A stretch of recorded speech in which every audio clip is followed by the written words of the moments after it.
Entonces me permito ceder el uso de la palabra a la maestra Araceli Jaimes Arredondo, quien es ingeniera ambiental y maestra en tecnología y gestión del agua por la Facultad de Ingeniería de la Universidad.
Pero no, creo que no me deja, ¿verdad que no? Ya le puse prender la cámara y no me deja.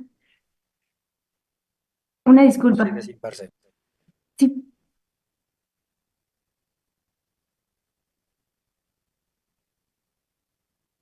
muy bien. Ayer en la introducción ya habíamos hablado sobre las problemáticas que se enfrentan respecto al agua. Una de ellas fue el cambio climático. De acuerdo al panel intergubernamental de cambio climático, se han establecido que este cambio climático es por la variación en las medias atmosféricas por causas naturales antrópicas.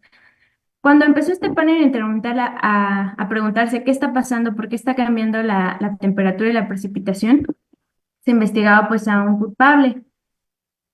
Estadísticamente significativo, ya se demostró que este cambio climático obedece a los gases de efecto invernadero, en su mayoría de origen humano, aunque también hay una variación natural atribuible a la variabilidad en sí del clima. Hay que tener en cuenta, o es muy importante notar, que el cambio climático está muy relacionado al ciclo hidrológico. No podemos analizar este ciclo hidrológico o todos sus procesos sin analizar el clima. Muy bien. En mi área de estudio es la zona metropolitana de San Luis Potosí. Varias veces o varios meses depende 100% del agua subterránea. Entonces, tenemos muy bien conocido que el agua subterránea es abundante en comparación con los cuerpos de agua superficial, aunque extremadamente vulnerable a los patrones irracionales de aprovechamiento y los efectos negativos del cambio climático.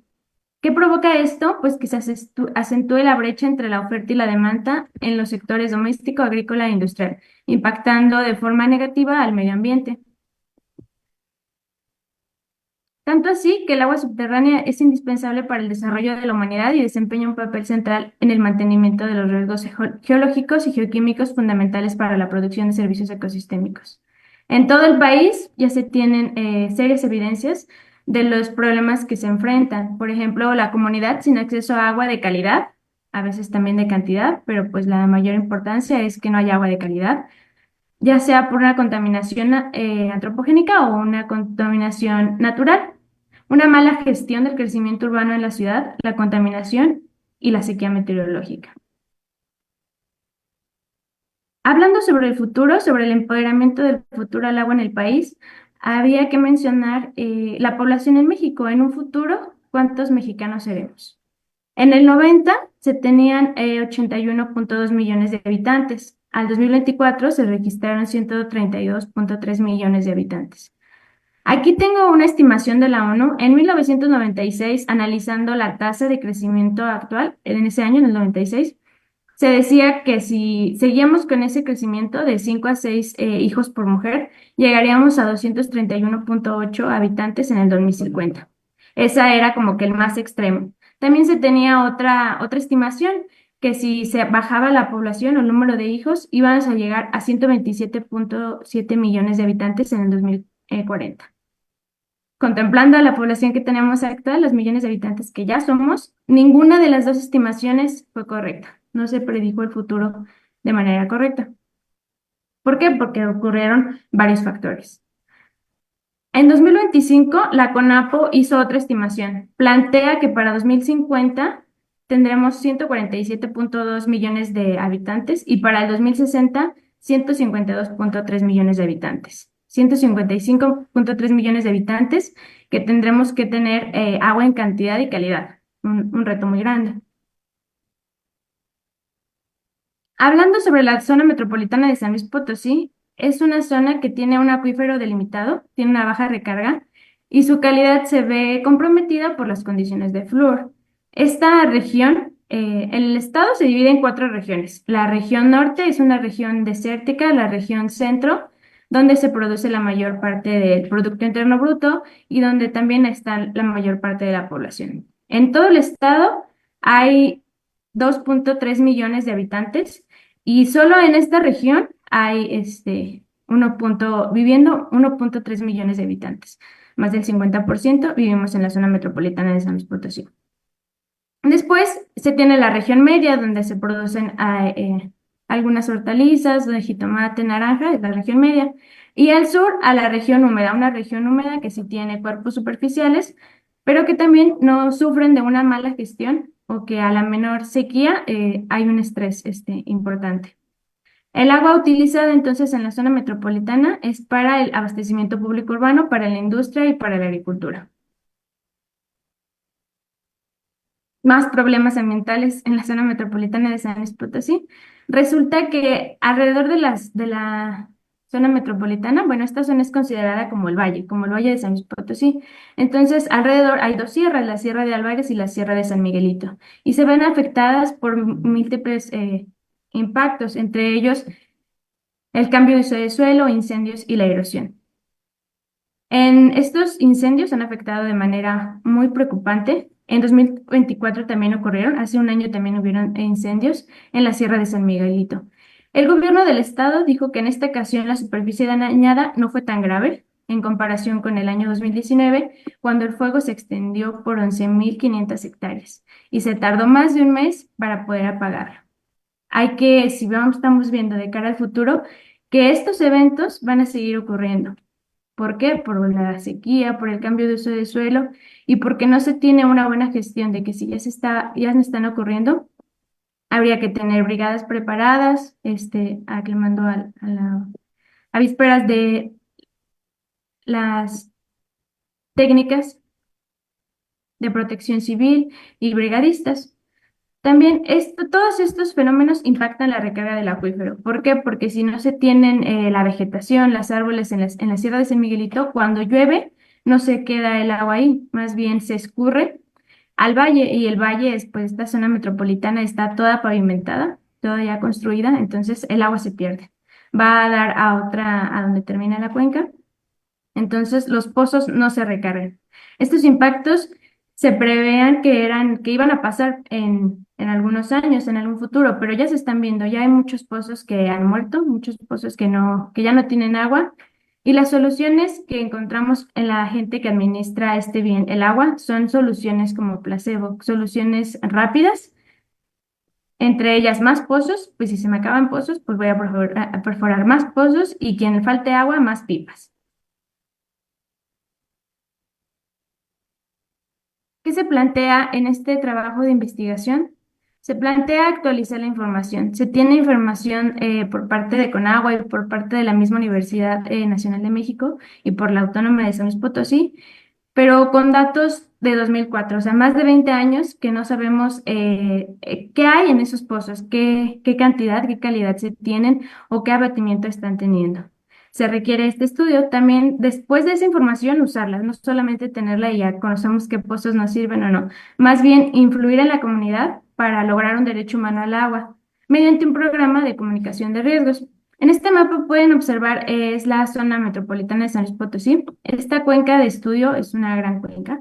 No fue definida administrativamente, no fue utilizando cuencas o acuíferos administrativos, más bien fue definida por algunos aspectos geológicos como el tipo de roca y conociendo de estudios previos cómo se comporta la región. Los puntitos rojos, todo lo rojo que vean, son pozos que ya se midieron el año pasado en el último semestre y presentan una contaminación por flúor, unos flúor superior al 1 miligramo por litro, de acuerdo a la norma 127.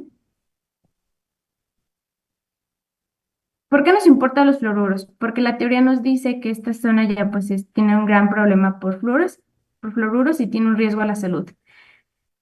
Cuando platicamos sobre estos temas con la comunidad, con la sociedad, con algunas otras áreas de investigación, no necesariamente de salud o de ingeniería, geología o ambiental, nos dicen ¿cómo que el fluoruro es malo si lo te encontramos en varias sales o en varias pastas de dientes? No, no te creo, Araceli.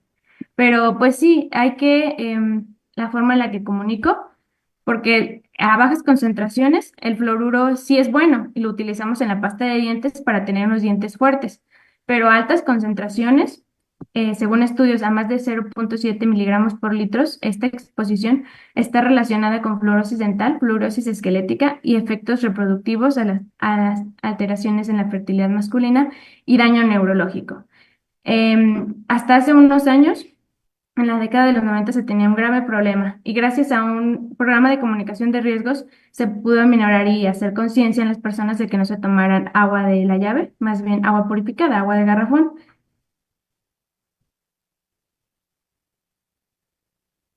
Bien, ahora el derecho que ya todos mencionamos, el cuarto constitucional de Estados Unidos mexicanos indica varias cosas. Este derecho humano al agua nos indica que toda persona tenemos el derecho a acceso a disposición y saneamiento de agua para consumo personal y doméstico de forma suficiente, saludable, aceptable y asequible. El derecho, pues en sí es muy bonito, pero falta analizar cómo que suficiente, cómo que saludable, cómo aceptable y cómo asequible. Entonces sería que no nos haga daño, que esa agua tengamos la certeza de que cumple con la NOM 127, de que esa agua que nos proporcionan sea 24/7, de que no haya tandeos, de que no tengamos que comprar pipas o de que no sabemos ni que esa pipa en realidad cumple con cierta calidad o no. También ya mencionamos ya se mencionaron en otras ponencias los nuevos acuerdos. Con la nueva gestión se tienen estos acuerdos que vinculan y que reafirman el derecho humano al agua y también en el plan hídrico. Además se habla que es un derecho obligación del Estado mexicano. Sin embargo, estos acuerdos aún no especifican tal cual cómo se va a lograr que la comunidad, como la sociedad, tenga acceso a este derecho. Bien, hablando sobre el empoderamiento, ¿para qué? Queremos el empoderamiento para llegar a un futuro con agua y agua de calidad y que sea para todos. Este empoderamiento tiene que tener ciertas características: organización, cooperación, lograr acuerdos mediante la educación ambiental y una organización entre iguales. Se tiene que lograr este empoderamiento por medio de la influencia. Influencia sí y poder no. ¿Por qué puse aquí que poder no? Ya que el poder no es algo que podamos tener la población en sí o la comunidad. Más bien, esta es una característica de las instituciones. Un poder es la capacidad de hacer que otros actúen sobre la base de una autoridad posicional que se ejerce sobre los demás. ¿Quién tiene poder? Pues la presidenta, por ejemplo, la gente que gestiona en Conagua o en un organismo público, ellos tienen poder. La sociedad podríamos incluir en la influencia, que es la capacidad de modificar el desarrollo y comportamiento o pensamiento de una persona en función de las relaciones y la persuasión, y a menudo conduce al respeto. Buscamos una influencia social.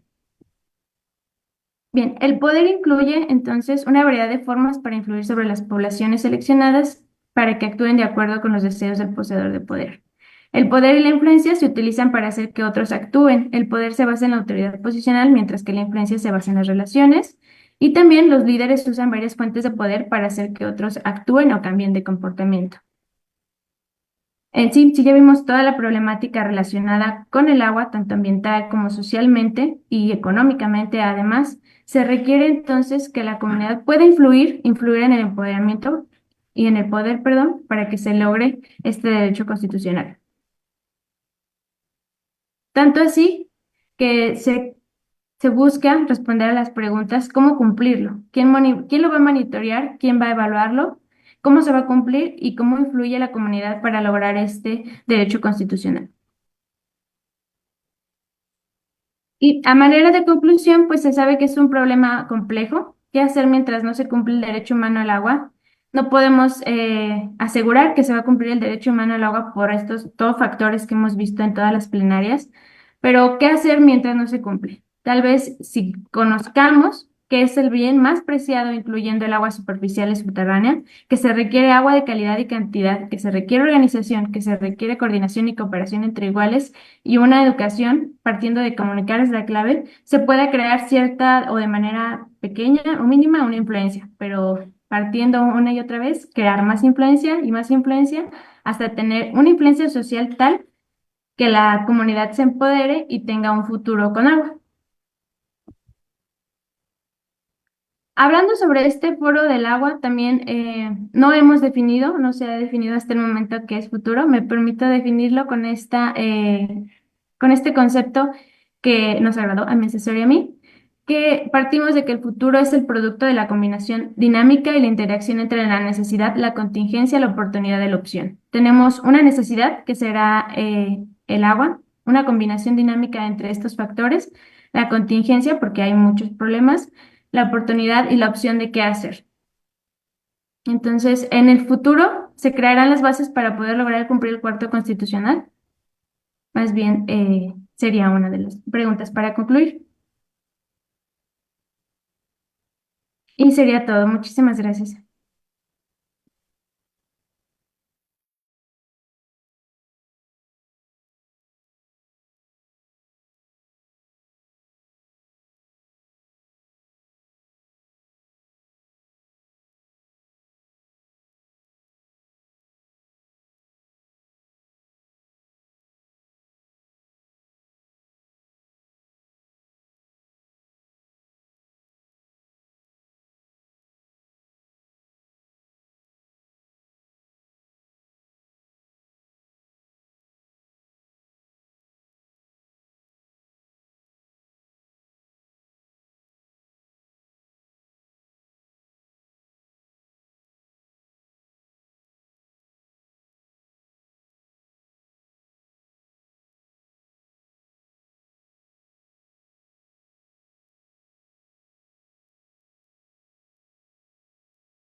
En cambio, la parte social, hay que pedir muchos permisos, hay que estar, se planteó porque la Secretaría de Educación Pública, la Secretaría de Educación Estatal, la SER y la ACEGE, fueron las que se acercaron a alguno de mis asesores y a mi asesora también para que compartiera la información. Entonces, partiendo de ahí, yo no fui a buscar a la comunidad se acercó a mí, al comité de tesis, pero nos vimos un poquito, se quiere, o sea, encontramos que se quiere hacer algo, se quiere que se tomen en cuenta los datos que ya encontré de fluoruro y de otros parámetros de calidad, pero hay muchos obstáculos, no sé si decirlo como obstáculos, pero ya cuando quiero presentar la propuesta de que ya tengo en mente esta comunicar el riesgo, de que quiero hacer primero una evaluación para ver cómo la gente entiende el agua, si sabemos qué es el agua subterránea, de dónde viene el fluoruro, hacer una evaluación primero diagnóstica, después capacitar, hacer unas ferias, hacer unas dinámicas,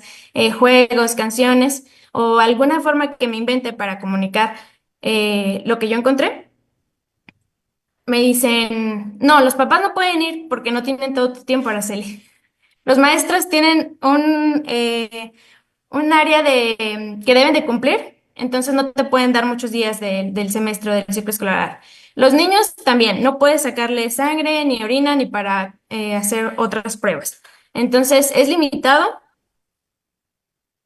y después se presentan otros, son todos los problemas que presento son como de gestión de estar tocando puertas a la CER, a la CEGE, y también al organismo operador, para que también, si se vieron en el área de estudio, me faltan muchos pozos o mucha área por analizar, porque esos pozos están delimitados o están organizados por el organismo operador municipal. Cuando voy a pedir permiso, espérame. ¿Para qué quieres esos datos? ¿Quién los va a tomar? ¿Tu tesis va a ser confidencial? ¿Tu tesis solamente me va a auditar? Hay muchas preguntas que no tenía en mente también de, ¿y por qué dices que el flúor es dañino? Eso no se ha comprobado, aunque tenga yo estudios, es como, no sé si me estoy ya dando a comunicar bien o si falta que la comunicación sea eh, más precisa. ¿Cómo ven? Gracias.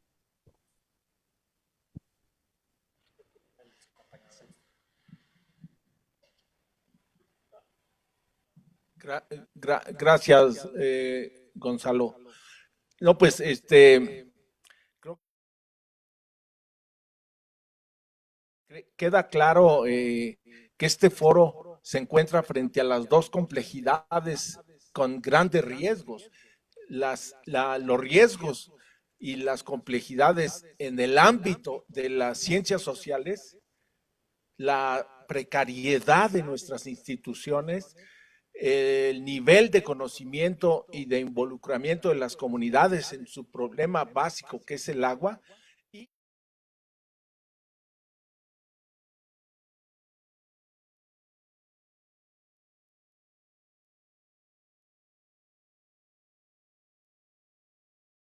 de ustedes, porque aunque el tiempo esté de su lado, nosotros en el Instituto de Estudios para el Futuro vemos que hay un aceleramiento histórico de los problemas.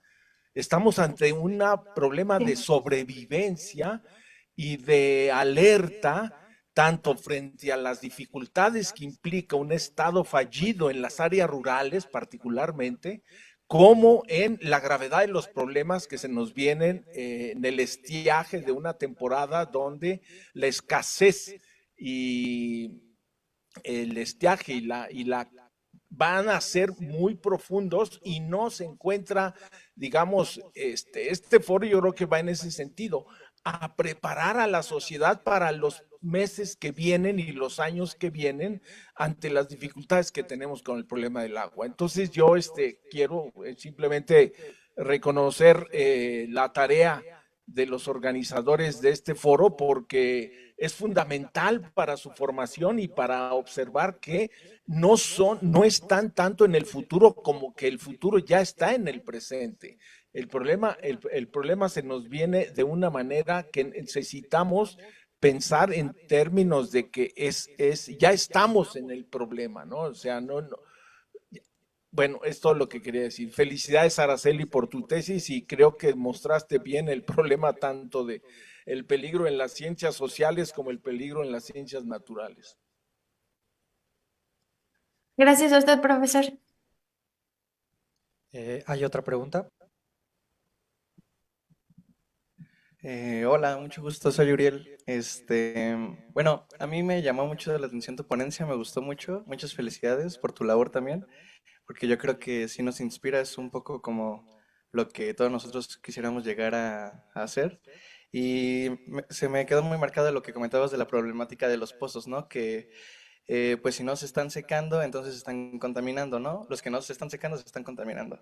Y pues comentaste que era principalmente por flúor y que aunque ya se está demostrado que provoca fluorosis dental en el esqueleto y hasta problemas de reproducción, tal vez no me quedó muy claro o no escuché cuando lo comentaste, pero me quedó la duda de cuál es la principal fuente del flúor, o sea, cuál es la principal actividad ahí en San Luis Potosí que está contaminando los pozos de flúor.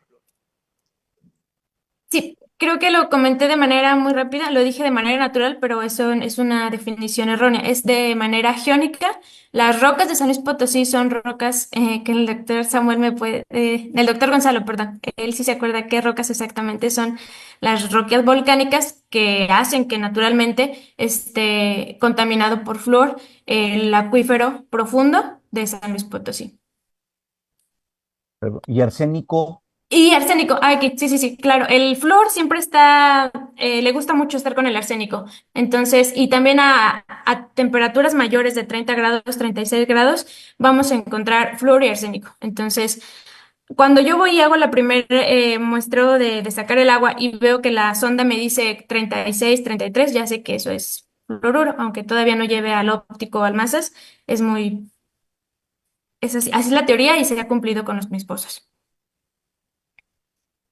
Bueno, Araceli, ya me echaste la bolita, pero tu tutor, el doctor Antonio Cardona, es el Sí. acreditado para responder esa pregunta.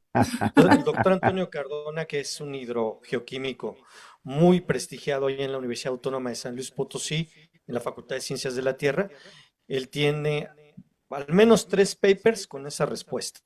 Bien, te describe el perfil litológico y te dice esta roca, la combinación de las zonas de recarga, cómo se mueve el sistema gravitacional de flujo, se mezcla con este material litológico, ¿sale? Pum, y ahí está la contaminación. Ahora me va a reprobar el doctor Antonio Cardona porque no me lo aprendí de memoria.